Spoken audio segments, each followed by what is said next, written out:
Is it just me, or is that sound of opening up packaging really satisfying? Anyway, in this video I'm going to be unboxing the iPhone 12 Pro Max in Graphite. It was officially released today and I'm super excited to see it in person. And there's that satisfying unboxing sound again. And there it is, the Graphite model. I love grey, so I'm a big fan of this colour. I'll compare it with the Pacific Blue a little later in this video, but first let's take a moment to admire it.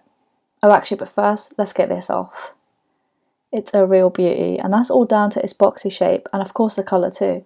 It's subtle but beautiful. It's definitely a bigger iPhone 5, which I'm really happy about because the 5 has always been my favourite iPhone to date in terms of the design.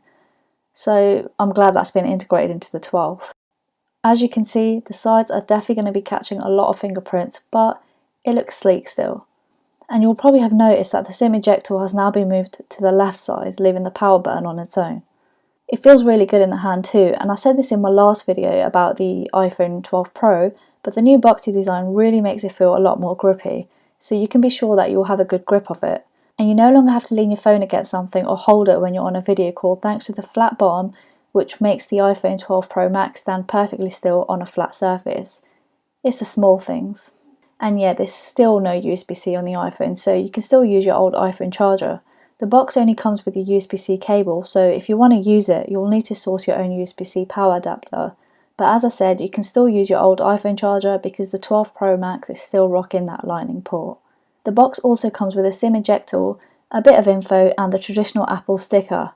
Only one though, as opposed to the usual two, because Apple be cutting back. And that's the iPhone 12 Pro unboxed, but the video doesn't end just yet. Let's take a look at the graphite colour on the 12 Pro Max, side by side with the Pacific Blue on the iPhone 12 Pro. When Apple had made the announcement, I was set on Pacific Blue. I mean, I was waiting for a blue colour since like last year. But when I saw them in the Apple store, I was kind of torn between the two, although I was leaning more towards graphite, and I definitely prefer it. The blue is so nice, but I feel like for the long term, graphite will probably suit me better, as I feel like the love for the blue will wear off with time. Whereas I think the graphite is definitely a safer colour. What about you guys? Let me know your preference in the comments below, and as always, thanks for watching.